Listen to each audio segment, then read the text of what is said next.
हरी हरी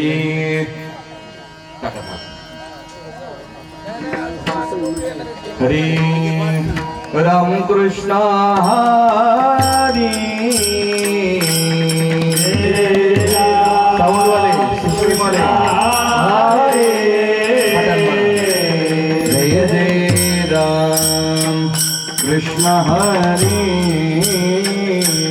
जय राम कृष्ण हरे हरे राम कृष्ण हरे हरे राम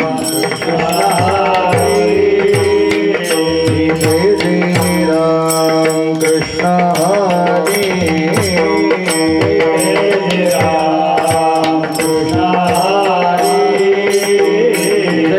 जय राम कृष्ण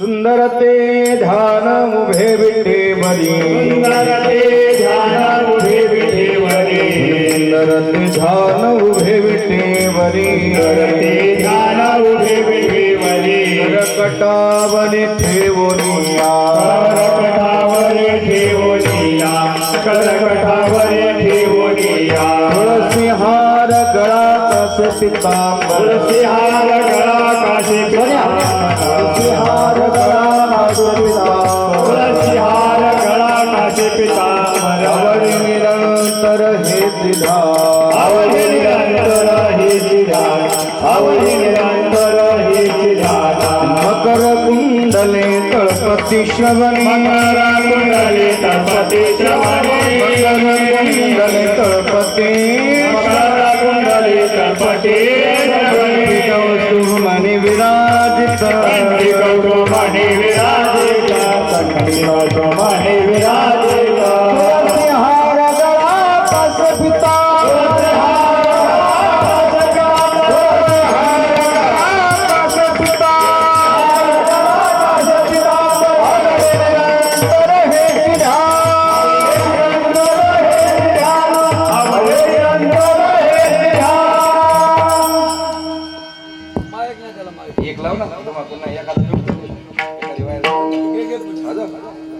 हरी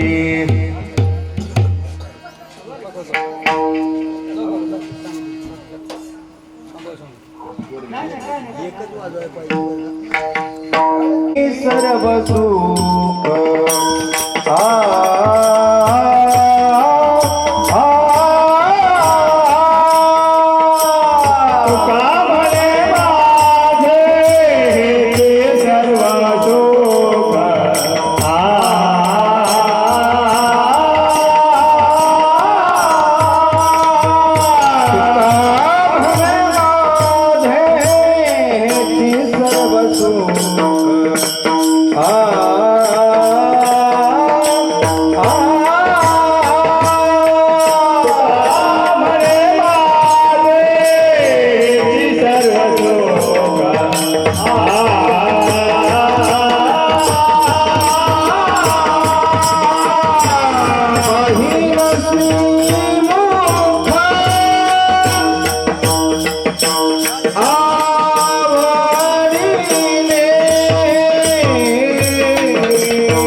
सुख झाले ओ सागरी सुख झाले ओ सागरी सुख झाले ओ सागरी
हरिने माझे हरिले चित्त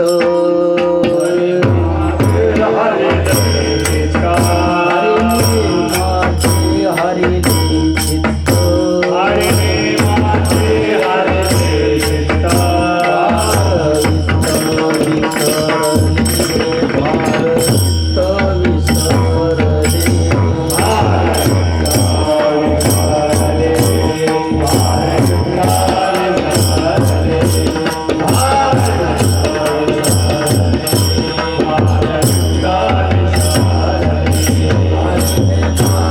हरी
नवे पदा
माझे हरिले चित्त भारवित विसरले आता कैसी जाऊ घरा नोहे बरा लौकिक पारखी अशी सांगता गोष्टी घरचे कुटी खातील तुका म्हणे निवांत राहे पाहिले पाहे परतोनी आता कैसी जाऊ घरा नोहे बरा लौकिक पांडुरंगा करू प्रथम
हरिले माझे हरिले चित्त भारवित विसरले आता कैसी जाऊ घरा नोहे बरा लौकिक आज या ठिकाणी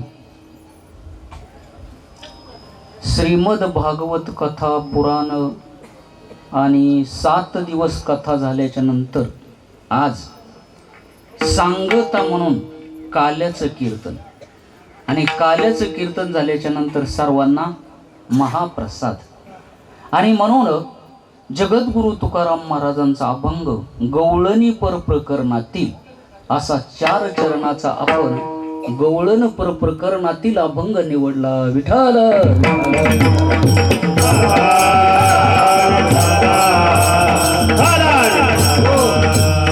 गवळण म्हटल्याच्या नंतर एक महान भगवंताची भक्ती करणारी एक गवळणीचं रूपक करून तुकाराम महाराज सांगतात आणि अनुभव सांगतात. गवळणीचा अनुभव सांगत असताना कारण काल्याच्या कीर्तनामध्ये गवळणीचं वर्णन करावंच लागतं कारण गवळणीला भगवंताने वचन दिलेलं आहे पहा की कुठलाही कार्यक्रम जर असेल तर त्याची पूर्तता होण्यासाठी त्याला पूर्णत्व येण्यासाठी गवळणीचं आणि कृष्णाचं वर्णन करावंच लागतं. विठ्ठल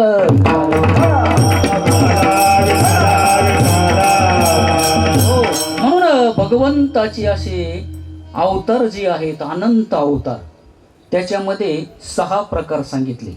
अंश अवतार, अंशी अवतार, आवेश अवतार, कला अवतार, पूर्ण अवतार आणि परिपूर्णतम अवतार.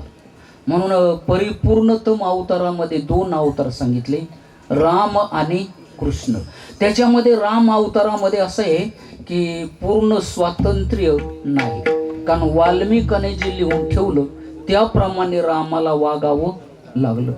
कारण वाल्मिकाने अगोदरच रामायण लिहून ठेवलं राम अवताराला येण्यापूर्वी. म्हणून काही माणसं असं विचारतात की राम अगोदर का रामाचं नाम अगोदर, असे काही लोक शंका घेतात की राम नाम हे रामाच्या नंतर का अगोदर. तर राम नाम हे महादेवाने सांगितलेलं आहे सुरुवातीला. महादेवाने कोणाला सांगितलं हे नाम? पार्वतीला सांगितलं. म्हणून त्याचं वर्णन आलेलं आहे. पहा, श्रीराम नामाक्षर मंत्र बीजम जाप्यम मदीयम परमामृतम मे समुद्र जातम गरलम वृथा कृतम सदैव संतु रामचंद्र. बघा, म्हणून श्रीराम नामाक्षर मंत्र बीजम, की सर्व मंत्रामध्ये राम हा बीज मंत्र आहे, बीज. आणि बाकीचे मंत्र किती मंत्र आहेत बाकीचे? तर 7 कोटी मंत्र आहेत. किती? 7 कोटी. हे नारद महर्षी सांगतात बरं का, 7 कोटी महामंत्र चित्त विभ्रमकारक. एक एक परो मंत्रो, एका एका मंत्राचा विचार करायचा म्हटलं शक्य नाही, परंतु या सर्व नामाचा समावेश राम नामामध्ये होतो. म्हणून राम आणि कृष्ण हे 2 नाम साजिरे सांगितले. आणि म्हणून हे 2 नाम बीज मंत्रामध्ये मोडला जातो हा मंत्र. आणि म्हणून तुकाराम महाराजांनी या मंत्राबद्दल वर्णन केलं बरं का.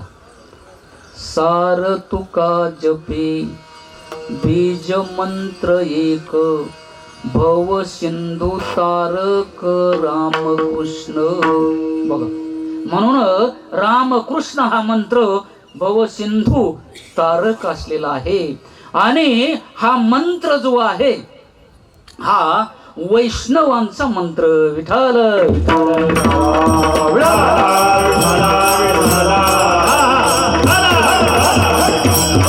कारण वैष्णव म्हटल्याच्या नंतर कोणाला म्हणतात वैष्णव? आता तुम्ही म्हणणार वैष्णव म्हणजे नेमकं ठराविक एक काय? नाही, वैष्णव म्हणजे त्याची व्याख्या सांगितलेली. पहा, आत्मवत् सर्व भूतानि ये पश्यन्ति नरोत्तमः तुल्य शत्रुषु मित्रेषु. अशा जो भूमिकेमध्ये असतो त्याला वैष्णव म्हणतात. बघा, की ज्याला आत्मवत सर्व भूतानी, सर्व प्राणी मात्राबद्दल आपल्या आत्म्याप्रमाणे वाटतं. आणि आपल्या आत्म्याप्रमाणे सर्व प्राणी वाटल्यामुळे आपल्याला जसं सुख असं वाटतं तसं दुसऱ्यालाही सुखच प्राप्त करावं हा भाव प्राप्त होत असतो. आणि एखादा वैष्णव म्हणून घेत असेल आणि तो जर दुसऱ्याची निंदा करत असेल, दुसऱ्याला फसवीत असेल, त्याचं वैष्णवत्व नष्ट होत असतं. विठ्ठल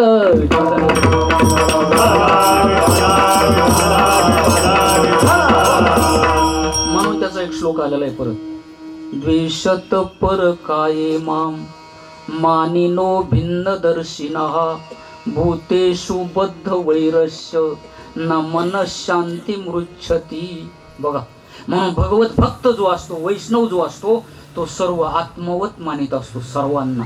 बघा, म्हणून त्याला संपूर्ण शत्रू आणि मित्र हे आत्मसमान असं वाटत असतात, असा भाव जो असतो. आणि याच्यामध्ये मुख्य वैष्णव म्हणजे महादेव. ज्ञानेश्वर माऊली सांगतात, आपला हा वैष्णव संप्रदायाला सुरुवात महादेवापासून झाली. ज्ञानेश्वर माऊली सांगतात, प्रवृत्ती तरुच्या पुढी दिसती निवृत्ती फळाची कोडी जिये मार्गीचा कापडी महेश अजोनी. बघा, म्हणून याचा कापडी म्हणजे खरा वारकरी, याच्यामधला कोण आहे? महादेव. म्हणून त्याला आदिनाथ गुरु सकळ सिद्धांचा, म्हणून आद्य गुरु शंकरा लागोनी शिष्य परंपरा. म्हणून अगोदरचे आदिनाथ आणि त्यांचे शेवटचे ज्ञानेश्वर माऊली. विठ्ठल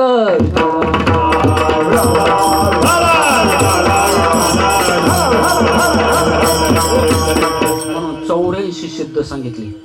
आदिनाथ मचिंद्र गोरक्ष जालंधर काने प्रियवन चरपटी नाग भरतरी चौरंगी धर्म अडवंगी गैनी सत्य मीन वृषभ भरत सनक सनंदन सनातन सनत कुमार शोक नारद शृंगेरी दंड भद्र प्रभू कनकाई नागार्जुन भूचर जंब वक्र तारा भगाय पिपल चंद्र एकनाथ माणिक दया काय याज्ञवल्के दरिया खेचर अवघड देव प्रकाश बालक शाबर विरूपाक्ष मल्लिका गोपाल लदाई सिद्ध गौरव धीर प्रौढ गरीब काल मेरू सुरत मार्कंडे कालचंडी ब्रह्मानंद शैव चतुर त्रिशूल नटेश्वर गोपी राम सुरा मंजू शंख अवधूत कंथा उदय आलक्ष गोधन तपेश्वर नरहरी सहज कपिल दत्त निवृत्ती ज्ञानेश्वर. 84 नंबरचे विठाल.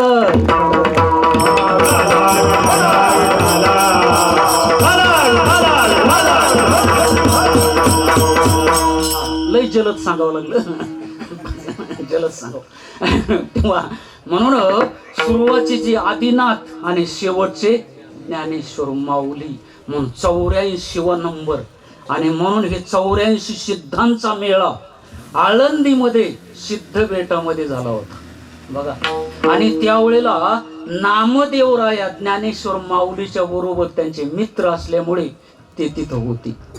आणि त्यावेळेला स्वर्गामधून देवांनी त्यांच्यावरती पुष्पवर्षाव केला होता. विठाल.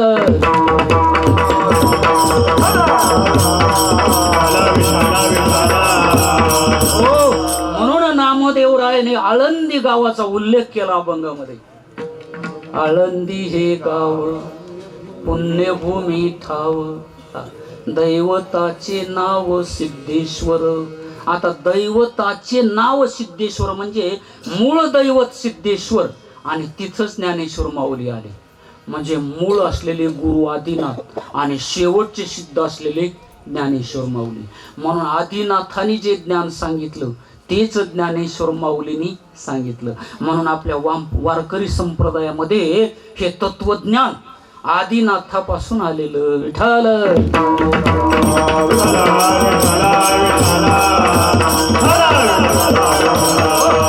म्हणून राम मंत्र हा महादेवाने सांगितलेला मंत्र. महादेवाने सांगितलेला. आणि ब्रह्मदेवाला जो मंत्र सांगितला परत पुढे तर हा मंत्र 32 अक्षरी मंत्र सांगितला ब्रह्मदेवाला मंत्र. बरं का. कारण ब्रह्मदेवाला हे सृष्टी करण्याचं ज्ञान नव्हतं. आज्ञा होती भगवंताची पण त्याचं तप कमी पडत होतं. त्याचं ज्ञानेश्वर माऊलीने वर्णन केलं. आता एवढा भाग सांगून आपल्याला अभंगाकडे वळायचं बरं का. वेळेमध्ये पूर्ण करायचं. 11 वाजता तर आपल्याला प्रसादाला बसायचं. विठाल.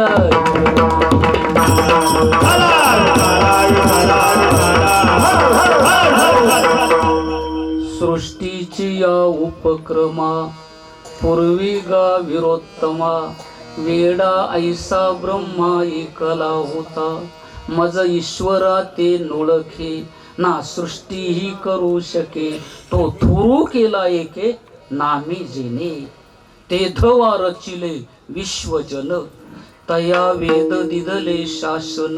हा बघा भरपूर ओव्या आहेत, भरपूर विचार आहे त्याचा. तेव्हा ब्रह्मदेवाला जो मंत्र दिला तो कोणता 32 अक्षरी मंत्र दिला. कारण त्याला त्या मंत्राचा जप केल्याशिवाय त्याला ज्ञान प्राप्त होत नव्हतं बघा. कारण तपामध्ये आणि ज्ञानाची स्थिरता तपाशिवाय राहू शकत नाही. म्हणून ज्ञानेश्वर माऊलीला सांगावं लागलं विरक्ती वाचोने कही ज्ञानासी तगनेची नाही हे विचारोनी ठाई ठेविले देवी. कारण ज्ञान स्थिर राहण्यासाठी विरक्तता लागते, तप लागत असतो. कायिक वाचिक मानसिक तप लागतो. म्हणजे ते ज्ञान आपल्याला फलद्रूप होतं आणि स्थिर राहत असतं. हा नाही तर मग शब्द ज्ञान जर आपल्याकडे आलं प्रक्रिया पाठ केल्या फक्त परंतु त्याच्यामध्ये जर तशी विरक्तता नसेल तर ते ज्ञान फल देत नाही. त्याच्याबद्दल एक श्लोक आलेला आहे हरिवंश पुराणामध्ये. शब्द ब्रह्माने निष्णातो न निष्णयत परम इथे श्रमतस्य श्रमफल हे धेनु मिव रक्षित. हा म्हणून ते जसं दूध न देणारी गाय वांज गाय त्याच्यापासून जसं कधीच दूध निघू शकत नाही तसं नुसतं शब्द ज्ञान जर असेल त्याच्यामध्ये जर विरक्तता नसेल भक्ती नसेल तर ते ज्ञान वांजगाईप्रमाणे विठ्ठल.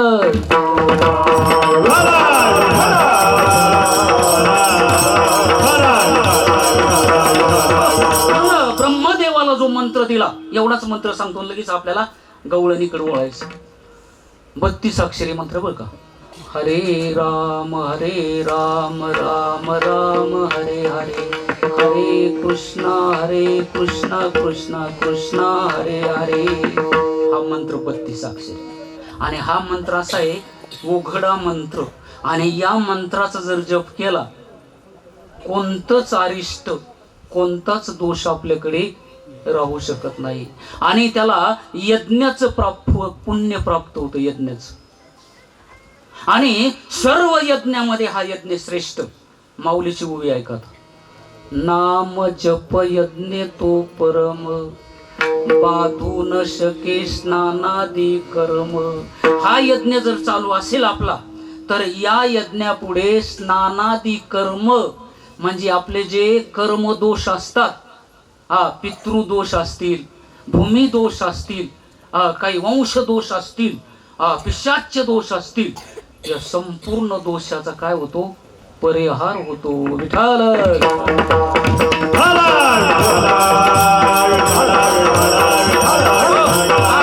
अजून एक वैशिष्ट्य आहे, हा यज्ञ करत असताना मनामध्ये संशय नसावा. बघा कारण असं असतं या महाराज विठ्ठल.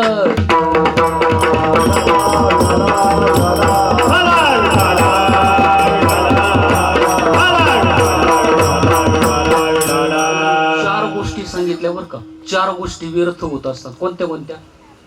आदृढंच हतम ज्ञानम. बघा लक्ष देऊन ऐका. म्हणजे ज्ञानाबद्दल जर दृढ अपरोक्षत्व नसेल तर ते ज्ञान फल देत नाही. बघा प्रमादेन हतम श्रुतम म्हणजे श्रुतम म्हणजे श्रवण करणे. प्रमाद म्हणजे आपल्याला जर आळस आलेला असेल किंवा चित्त आपलं जर दुसरीकडे गेलं असेल तर श्रवण करून सुद्धा उपयोग होत नाही. बघा म्हणून श्रवण करताना आळस दूर करून आणि मन एकाग्र करावं लागतं म्हणजे त्या श्रवणाचं फल मिळतं. बघा संदिग्धोही हा तो मंत्रो. संदिग्धो म्हणजे मंत्राबद्दल संशय नसावा. नाहीतर हा खराच मंत्र असेल का हो. अहो आम्हाला एका गावामध्ये बराचसा घोळका आला बघा माझ्याकडं आणि ते म्हणले राम हा मंत्रच नाही. म्हणलं आता काय करू, 10 माणसं आणि मी एकटाच. म्हणलं बघा आता काय करायचं. ते म्हणले राम हा मंत्रच नाही म्हणले. बघा आता म्हणलं आता यांना सांगून काय उपयोग नाही. कारण कसा असतो अनाधिकारी माणसाला सांगणं म्हणजे हे वाया घालायचं काम आहे. नापृष्ट कश्चित प्रोयान.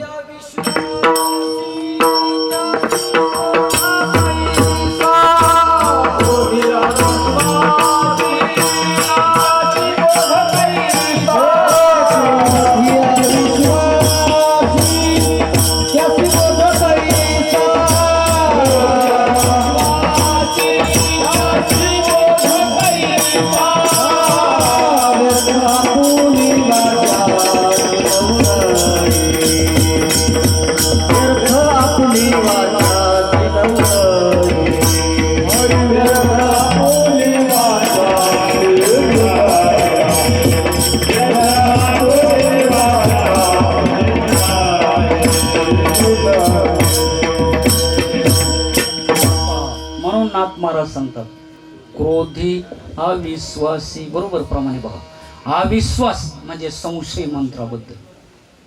संदिग्धोही मनामध्ये जर संशय आला की हा मंत्र खरा असेल का हो, चांगला असेल का हो, असा संशय जर आला फल नाही त्याच. म्हणून त्याच्याबद्दल निसंशयता पाहिजे.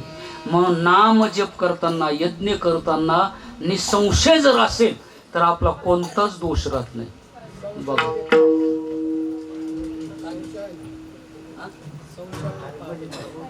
संशयावनी थोर अनेक नाही पाप अशी ओवी. हे विनाशा शिवा गोर प्राणियाशी. विठ्ठल.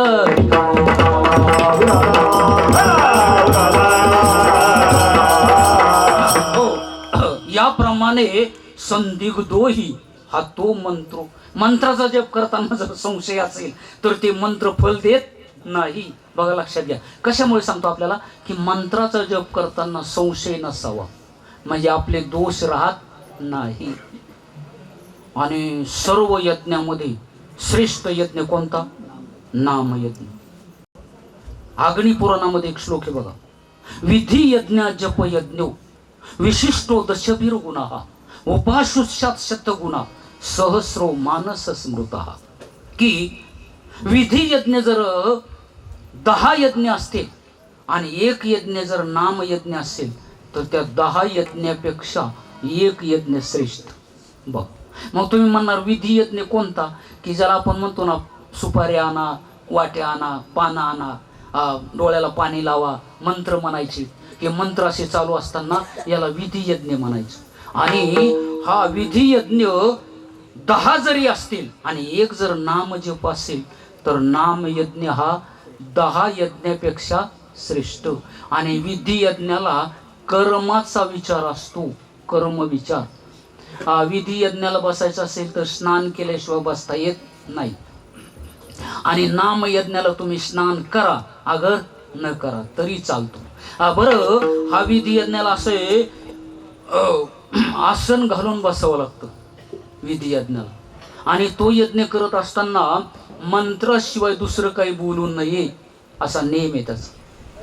मध्यंतरी जर दुसरं काही बोललं तर ते यज्ञाचं फल आपल्याला मिळत नाही. आणि नाम यज्ञामध्ये मात्र असं आहे की तुम्ही बसल्याने घ्या, झोपल्याने घ्या, चालताना घ्या तरी त्याचं फल सारखंच मिळतं. विठाल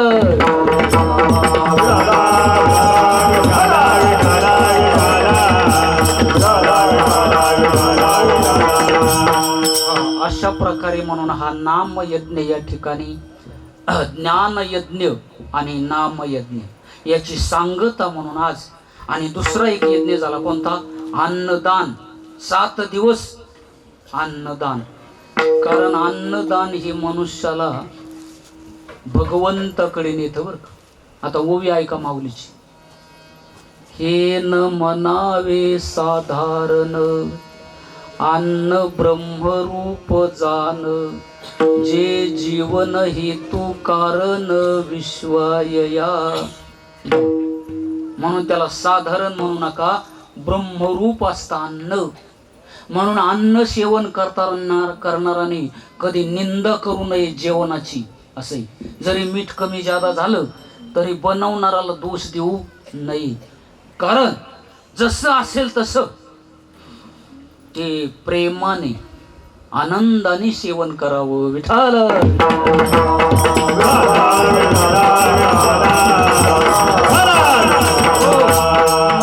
अन्नदानाची सेवा झाली आणि भागवत कथा ज्ञान यज्ञ झाला.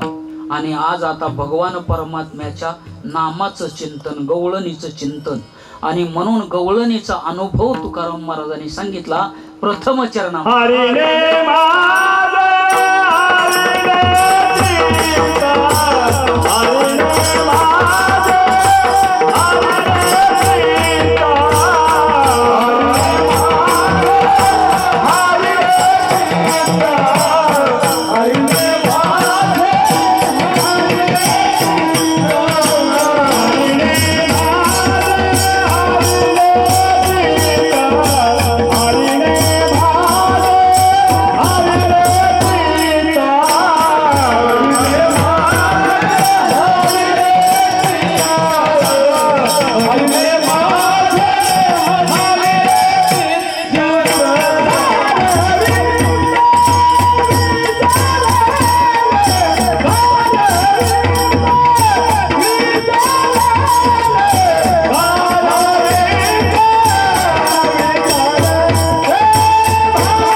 पहा किती वर्णन आहे. वेळेमध्ये पूर्ण करू बरं का, काळजी करू नका. गवळणेने अनुभव सांगितला. हरीने माझे हरिले चित्त, माझं चित्त हरीने हरण केलं आणि चित्तावरती संपूर्ण अवलंबून आहे. बघा चित्त, चित्त हे चिंतन करण्याचं काम करतं. अंतःकरणाचं एक अंग आहे. हे अंतःकरण चतुष्टय जे आपण म्हणतो ना, मन बुद्धी चित्त अहंकार, हे अंतःकरणाचे 4 भाग आहेत. ज्या वेळेला अंतःकरण संकल्प विकल्प करतो तेव्हा त्याला मन म्हणतात. जेव्हा अंतःकरण काही वस्तूचं चिंतन करतो तेव्हा त्याला चित्त म्हणतात. आणि जेव्हा हे अंतःकरण काही वस्तूचा निश्चय करतो, आपल्याला समजा कीर्तनाला जायचं, वारीला जायचं, असा निश्चय करणे याला बुद्धी म्हणतात. बघ, आणि जेव्हा या अंतःकरणामध्ये अहंभाव तयार होतो, अहम अध्यास तयार होतो, आणि मम, अहम आणि मम असा अध्यास तयार होतो, तेव्हा त्याला म्हणायचं अहंकार. या अंतःकरणाचे हे 4 भाव, एकाच अंतःकरणाचे भाव प्रगट झाले म्हणून त्याला नाव वेगळे वेगळे पडतात. बघा, जसंच एकाच व्यक्तीला नाव अनेक वेगळे वेगळे असतात. एकाच व्यक्तीला मुलगा दादा म्हणून हाका मारेल, त्याच व्यक्तीला त्यांची पत्नी दादा नाही म्हणता येणार, त्याला पती म्हणावं लागेल, किंवा अलीकडच्या काळात नावाने हाका मारू शकतात. तेव्हा म्हणून काय की एकच व्यक्ती असते, परंतु त्याला संबोधन वेगळ्या वेगळ्या नामाने जरी असलं तरी व्यक्तीमध्ये बदल होत नाही. तसं अंतःकरणाचा 4 प्रकाराने जरी उपयोग झाला तरी अंतःकरण बदलू शकत नाही. त्याच अंतःकरणाला मन म्हणायचं. चंचलता निर्माण झाली मन. आणि जेव्हा अंतःकरण हे चिंतन करतं तेव्हा त्याला चित्त म्हणतात. चिंतन करणे हा अंतःकरणाचा जो भाग त्याला चित्त ही संज्ञा, चिंतन करणे. आणि अंतःकरणाने निश्चय करणं एखाद्या गोष्टीचा त्यालाच काय म्हणायचं? बुद्धी. म्हणून बुद्धी निश्चय आत्मज्ञान. बघ, निश्चय करणं बुद्धीने. ब्रह्मरूप भावी आपणा आपण, त्याच्या पुढे सांगितलं ब्रह्मनिष्ठा राखे पूर्ण तत्परायण आहार निश्चय. बघा, म्हणे बुद्धीने हा निश्चय जर केला, त्याच्याशी जर तत्पर जर राहिले तर आपल्याच ब्रह्मरूप भावी आपण आपण. आणि ते भावल्याच्या नंतर ती निष्ठा राखे पूर्ण. मग काय होतं? तत्परायण. त्याच्याशी तत्पर झाल्याच्या नंतर त्या रूपाशी म्हणजे ती आणि मी असा भेद राहत नाही, एकत्व प्राप्त होतं. विठ्ठल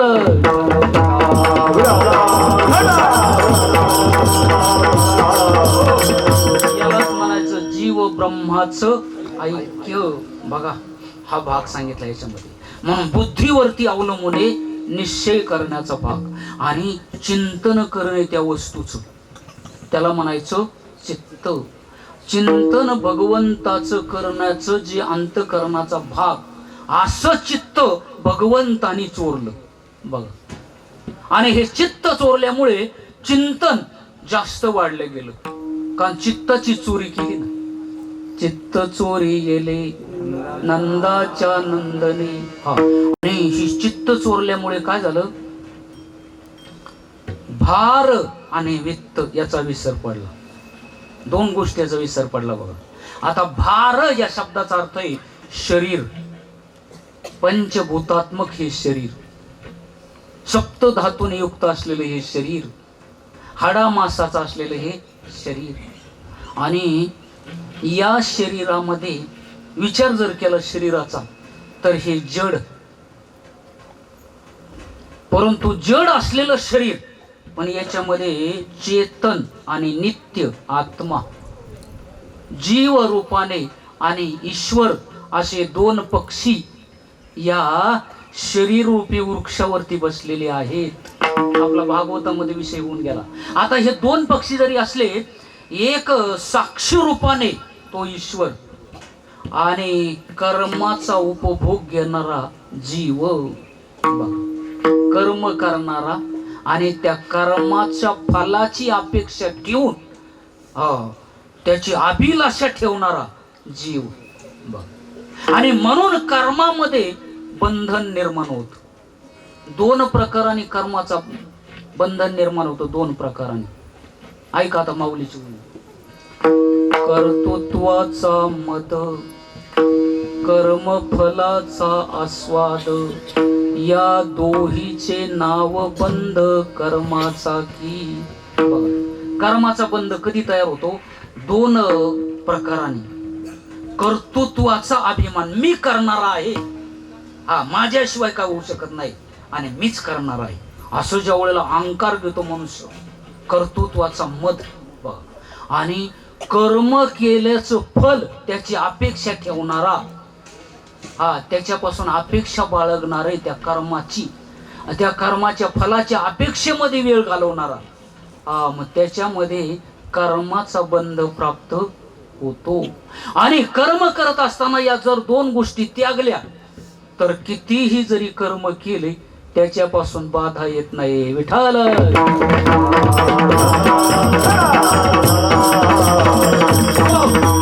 आता अजून एक ओवी आहे का? कर्म करत असताना ए तुले नीते कर्म, शब्द ऐका बरं का. असं कर्म, दोन गोष्टीचा त्याग केलेलं कर्म ए तुले नी माऊली बोलतात. सांडी जन्म भय विषम, करोनी दे सुगम मोक्ष सिद्धी. त्याच्यासाठी एक उदाहरणच दिलं माऊलीनी.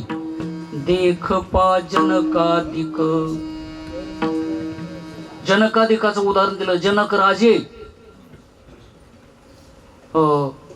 कर्म करत असताना न सांडिता मोक्ष सुख पावते झाले. बघा, म्हणजे जनकादिक कर्म करत असताना असेक मोक्ष सुख पावते झाले.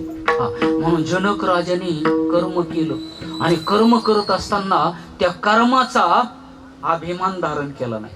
कारण जेव्हा जनक राजाच्या नगरीला आग लागली होती, आग, आणि जनक राजे सिंहासनावर बसलेले होते आणि अग्नी जवळ आला होता पायाजवळ, तेव्हा बाकीचे लोक येऊन म्हणू लागले, प्रदीप्यमाना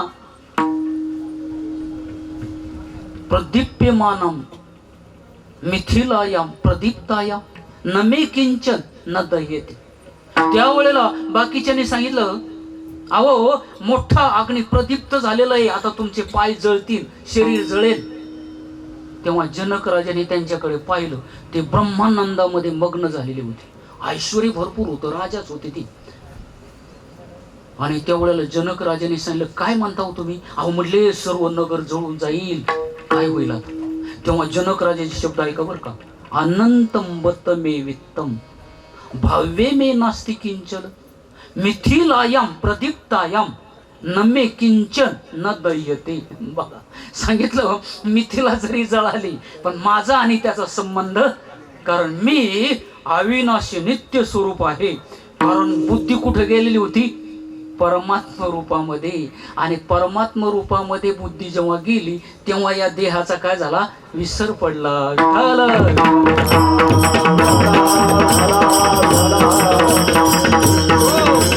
म्हणून इथं शब्द काय आहे? भार वित्त विसरले. दोन्ही गोष्टीचा विसर पडला. जनक राजाला आपल्या शरीराचा विसर पडला, पायाजवळ अग्नी आला, शरीराचं भान संपलं, भार विसरला.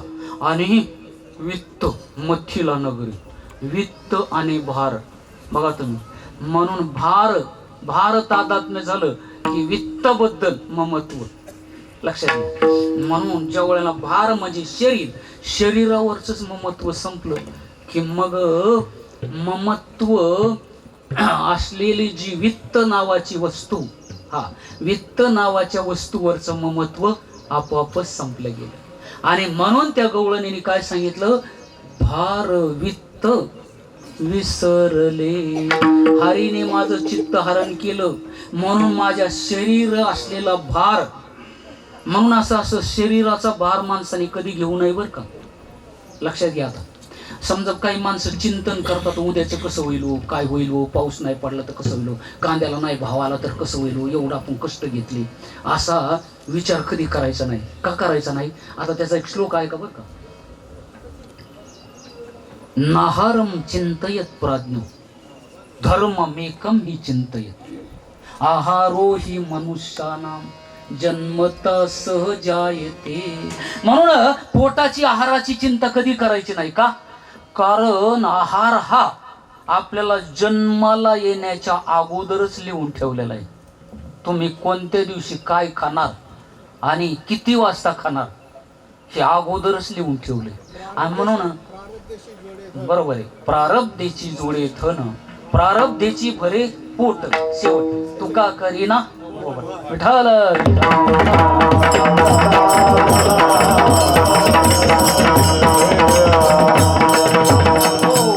म्हणून फार म्हणजे शरीराचा विसर पडला आणि शरीराच्या सापेक्ष बाकीच्या वस्तूचा काय झाला, विसर पडला.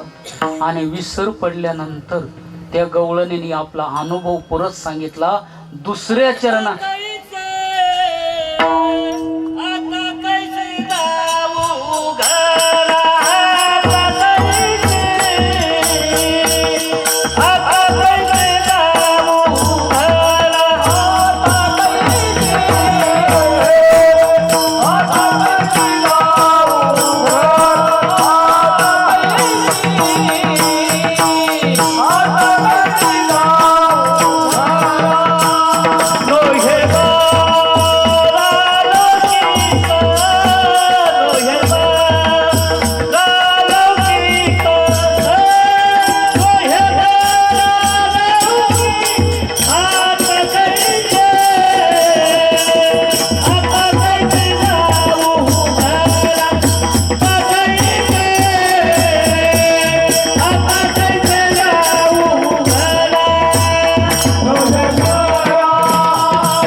कृष्ण परमात्म्याने चित्त हरण केलं भगवंताचं. हरिने माझे हरिले चित्त. चित्त हरण केल्यामुळे काय झालं, भारवित्त विसरले.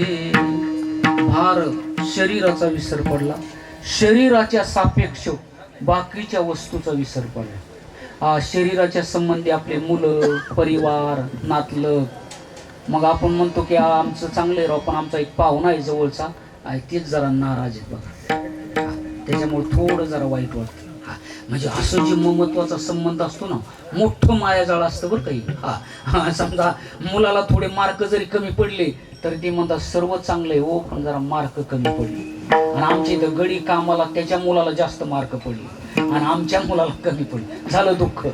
म्हणजे या ज्या गोष्टी आहेत काय होतं पहा, भार आणि वित्त, शरीर आणि शरीराच्या संबंधी या गोष्टी प्रतिबंधक असतात, प्रतिबंध असतात.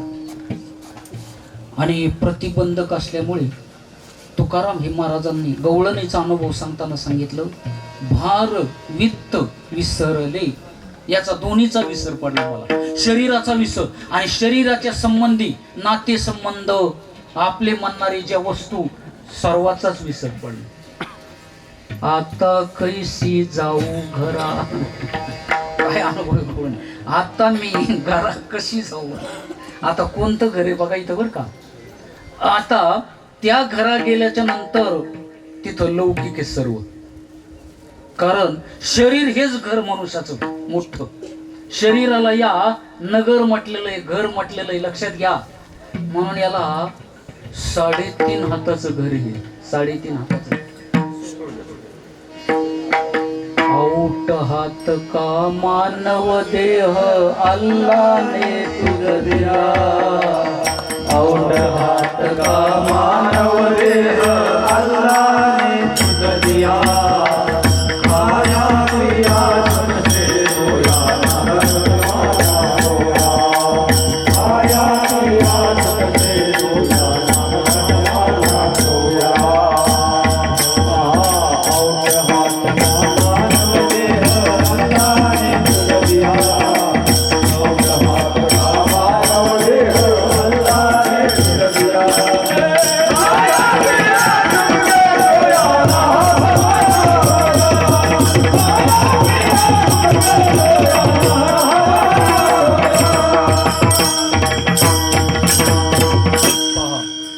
आऊट हात.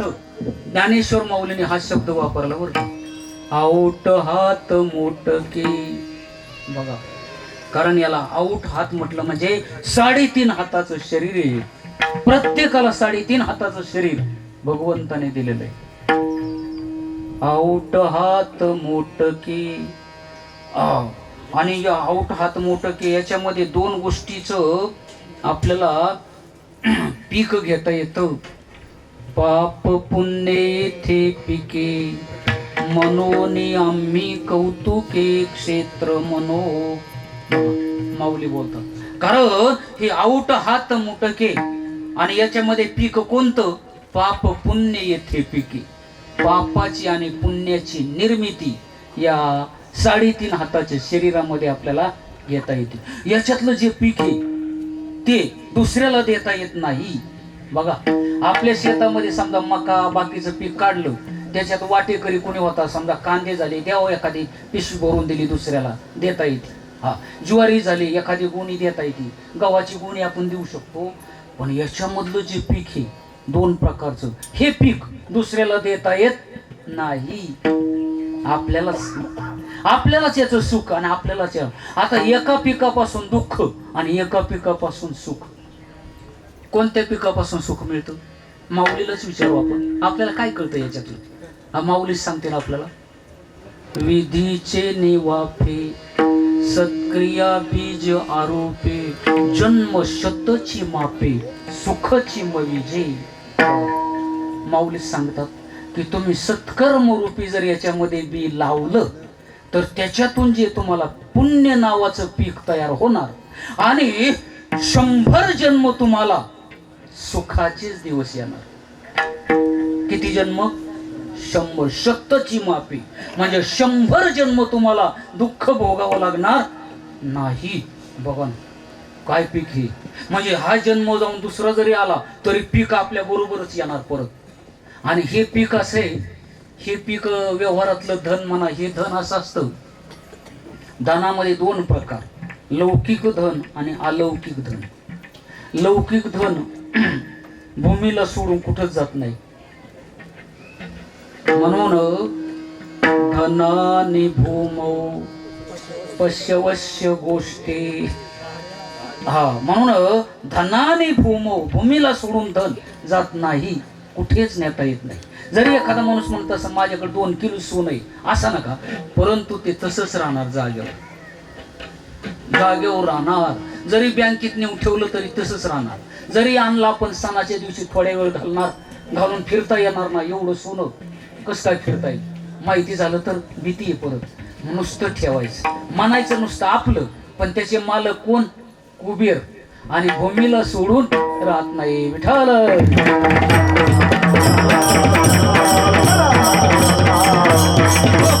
आणि या धनाची चोरी होऊ शकते, वाटा घेऊ शकतात, वाटेकरी असतात या व्यवहार लौकिक धनामध्ये. पण या धनाचं कसं आहे पा? हा, बरोबर आहे, बरोबर आहे. काय सुरुवात त्याची? हा, बरोबर आहे, बरोबर. हा, नच फार काय वे कृते वर्धते व नित्यम सर्व धन. बघा किती जण प्रमाण सांगतात. तिकडचे महाराजांना आपले महाराज प्रमाण किती, म्हणजे किती वर्णन आहे बघा ना. परमार्थ हे महाधन. पावया जतन ही काय ना, किती प्रमाण आहे. तो वेळ कमी पडेल आपला तरी काळजी करू नका. आपल्याला 11ला प्रसादाला बसायचं. विठाल.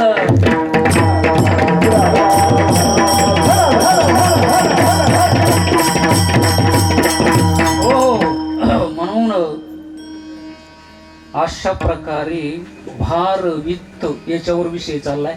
आता या अभंगाच थोडस उरक नाव घडे. पुढचं आता चरित्र सांगायचं लांबच राहिलं, धावतो घेतो आता. भार वित्त विसरले. कारण भार आणि वित्त याच्याशी जर मी एकरूप झाले तर तिथं काय लौकिक सारखेपणा नाही. किती अभंग मोठा आहे तुकाराम महाराजांचा. ऐसा हा लौकिक कदा राखविना पतित पावना देवराया संसार करिता मनती हा दोषी टाकीता आळसी कुठ कोसा. हा, मी सुरुवातीला आळंदीला जेव्हा पळून गेलतो ना आमच्या गावातून, ते म्हटले, कारण आमचं गाव इतकं दुष्काळी बघा, ऊसतोडीचे कामं करतात लोक. म्हणले काय गेलं निष्ठून म्हणे कामासाठी, आळंदीला गेलं पळून म्हणे ते. म्हणजे आळशी म्हणे, आळसामुळं गेलं पळून म्हणे ते प्रतीक. हा बघा. आणि संसार जर सोडला म्हणते तर आळशी माणूस होते. आणि लईच प्रपंच केला तर काय म्हणते, प्रपंचाच्याच मागं लागला माणूस. थोडं सुद्धा वेळ घ्यायला काय, नुसता प्रपंच सारखं धावपळ त्याची. किती हवे हो त्याला असं म्हणतो. बहु बोलो जाता म्हणत. जास्त जर बोललो तर काय म्हणतात, काय बडबड करतो म्हणजे सारखं. पण नाहीच बोलावं तर काय म्हणतात, काय गर्विष्ठ माणूस बोलत सुद्धा नाही. आता कसं वागायचं, कसं करायचं? मग तुकाराम महाराजांनी उपाय सांगितला. काय? तुका म्हणे आता ऐकावे वचन बेजोनिया जन भक्ती करा. बघा, म्हणून हा लौकिकी. आणि म्हणून या गवळणीने सांगितलं नोहे बरा लौकिक. त्याच्या पुढे 3रं चरण. परकीयाच्या सांगता गोष्टी, परकीयाच्या सांगता गोष्टी, परकीयाच्या सांगता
वेळ राहिला, धावतो सांगतो बरं का, लय धावतो सांगतो. आता वेळेमध्ये ऊन आहे, परत स्वयंपाक तयार होत आलेला आहे जवळजवळ, लय थंडही नाही व्हायला पाहिजे, प्रसाद सर्वांना व्यवस्थित करायचं.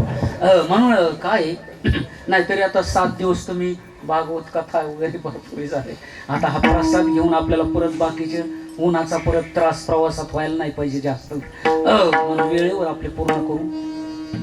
पारखी सो आणि पारखी इथं द्वैत भाव प्रगट झाला केला गवळणी. पारखी दुसरी वस्तू, एकत्व परमात्म्याला सोडून बाकीच्या ज्या वस्तू आहेत ते कसं आहेत, द्वैत रूपामध्ये आहेत. द्वैत रूपामध्ये जर आपण विचार करीत राहिलो, त्याच्याची गोष्टी बोलत राहिलो, तर खरं आपलं जे मुख्य मूळ स्वरूप आहे ते काय होईल, प्रतिबंध करेल. आपल्या मूळ स्वरूपाचा आपल्याला काय होईल, विसर पडेल. आणि त्याच्यामुळे काय अवस्था होईल, आता एक उभी आहे का माऊलीची, जया विसराचे देशी प्रसिद्धी गा जीव ऐशी, तर जीवत्व दशा कायम स्वरूपी राहील. जर त्याचा विसर पडला, आत्मस्वरूपाचा जर विसर पडला, म्हणून हे आत्मस्वरूपाचा विसर पडू नये याच्यासाठी भागवत कीर्तन हे करावं लागतं. कारण आत्म्यावरती आलेला मळ धुवून काढण्याचं काम ज्ञान करत असत. आता अजून एक उभी आहे का माऊलीची, तैसा आत्मदर्शनी आढळू आशे आविद्येचा जो मळू, तो शास्त्र नासी येरी निर्मळू मी प्रकाशे स्वयं. बघा, म्हणून शास्त्रज्ञान भागवत कथा का ऐकायची, कारण आपल्या आत्म्यावरती अज्ञानाचं आवरण आलेलं आहे आणि ते धुवून काढण्याचं काम ही कथा कीर्तन करीत असतं. विठ्ठल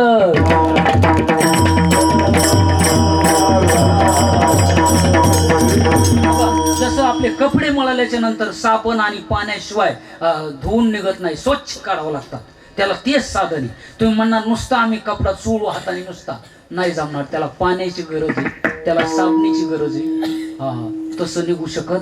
बघा सत शिकलं बघा इकडे कोणतरी. तर तसं हे झालं व्यवहारातलं उदाहरण. कपडा स्वच्छ करायचा आहे, तसं आपल्या आत्म्यावरती आत्मदर्शनी आढळू अशी आविद्येचा जो मळ, आविद्येचा मळ आलेला आहे, अज्ञानाचा मळ आलेला आहे.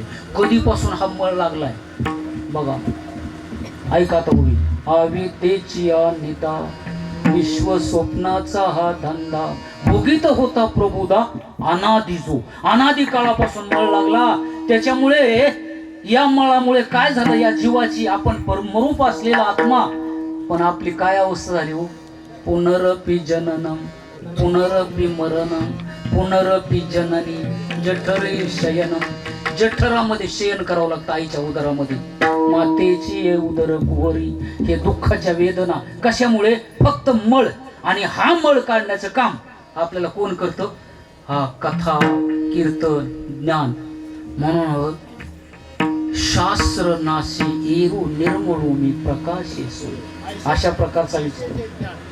ऐशे जे ज्ञान पवित्र एक निधान, जेथ विटाळले मन चोख किजे. विठाल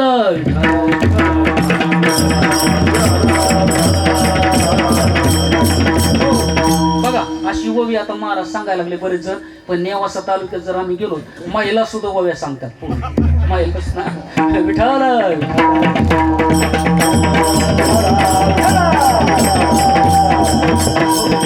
काय इतिहास, हा चिंतन चांगली गोष्ट आहे, कौतुक आहे. हा करायला पाहिजे, अभ्यास करायला पाहिजे. काय काहीतरी ज्ञानी माणसं पाहिजेत हो.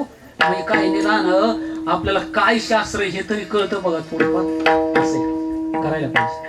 तेव्हा अशा प्रकारे आता वेळ थोडा राहिला बरं का, 10:30 झाले, 15 मिनिटात संपवतो. आता तुकाराम महाराजांनी हा विचार सांगताना सांगितलं, अनुभव सांगितला गवळणीचा. पारखी असी सांगता गोष्टी घरची कुटी खातील. आता त्या गवळणीने काय निश्चय केला पहा, तर निवांत राहायचं आणि निवांत राहून पाहिले पाहि, ज्या परमात्म्याला पाहिलंय त्यालाच पाहायचं, दुसरं काही पाहायचं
परतोने आता कैसी जाऊ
वेळेचं बंधन पाळायचं आपल्याला. कसं असतं आपलं आता गाय भरपूर येतं ऐकायला, वाटलं सेपरेट एक कीर्तन करू आपण. तेव्हा या ठिकाणी गवळणीचा अनुभव सांगितला. भगवान श्रीकृष्ण आपण भागवतामध्ये ऐकलं, गोकुळामध्ये आले, गवळणीला आनंद दिला. अनेक गवळणीचं चित्त भगवंताने चोरलं. कारण भगवंताचं स्वरूपच असं पा अनुपम, त्याला उपमा देता येत नाही. अनुपम्य मनोहार, अनुपम्य मनोहार, कासे शोभे पितांबर.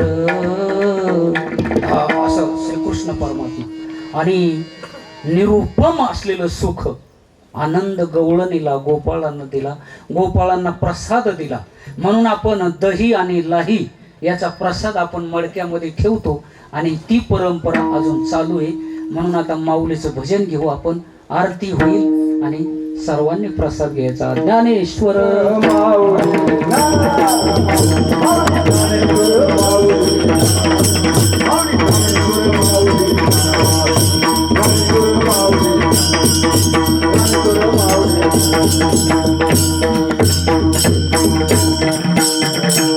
विठ्ठल जय जय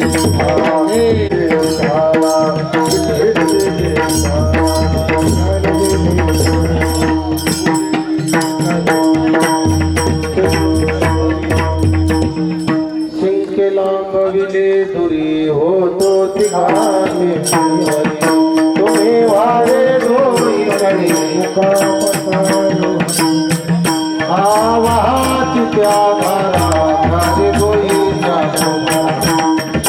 वारे दोहीकडे मुख पसरोनी तुका म्हणे हाती भोगा निकवणे तुम्ही वारे दोहीकडे मुख पसरोनी कंठे धरला कृष्णमणी अवघाचणी प्रकाश काला वाटतो एकमेका वैष्णवनिका संभ्रम वाकुळिया ब्रह्मानिका उत्तम लोकाचा प्रभू काला वाटतो एकमेका वैष्णवनिका संभ्रम तुका म्हणे भूमंडळी आम्ही बळी विरहाडी काला वाटतो एकमेका वैष्णवनिका बोलिले करो वेडे वाकुळी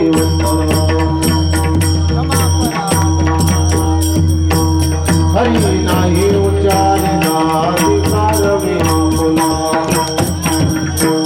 महाराज तुम्ही तुकावणे जाणी स्वरा सकला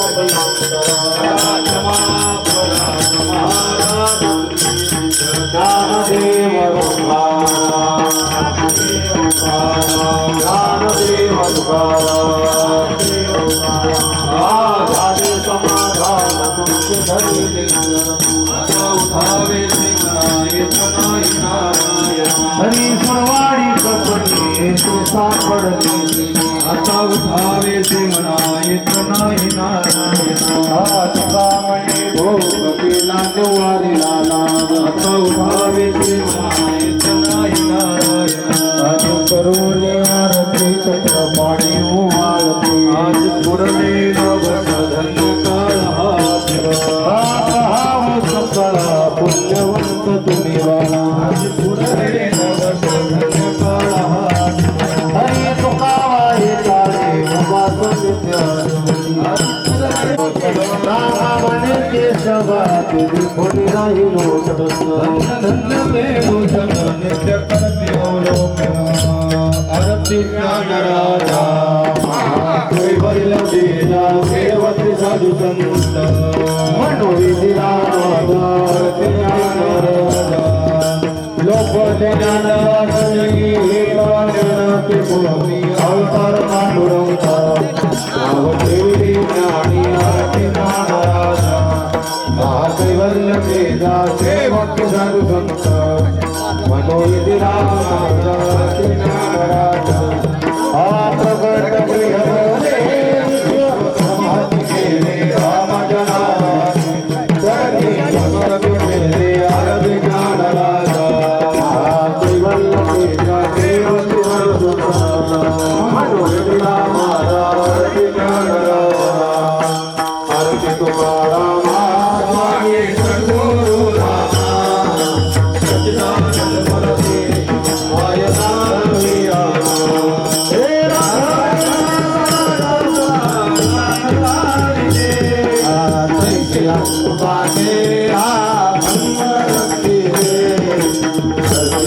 रामा स्वामी सद्गुरु धामा सच्चिदानंद मूर्ती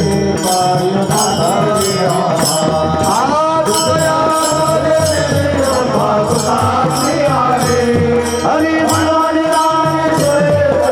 मस्तक देवी हरि तुकाराम स्वामी सद्गुरु धामा सच्चिदानंद मूर्ती वायुनाथ रामा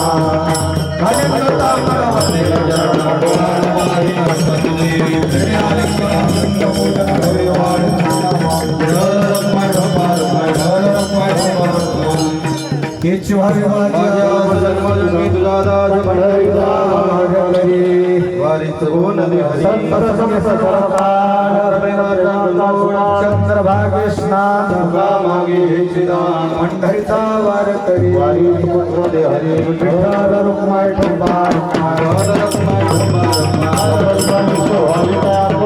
माझ्या सगळा हरीचा दास कल्पनेची वाजा कोणी काळी मंडळी श्री असो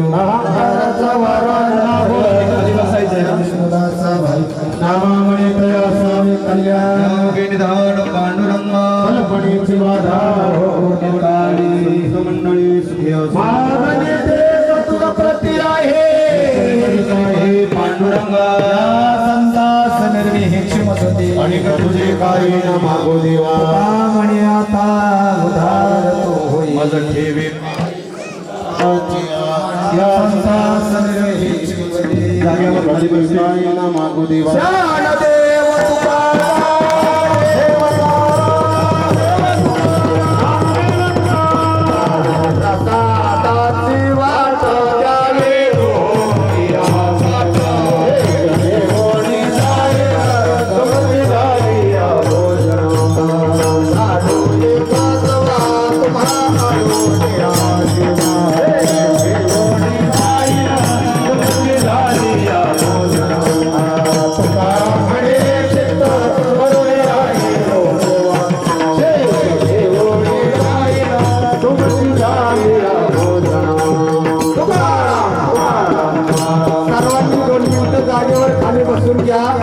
महाराज काही सूचना देतील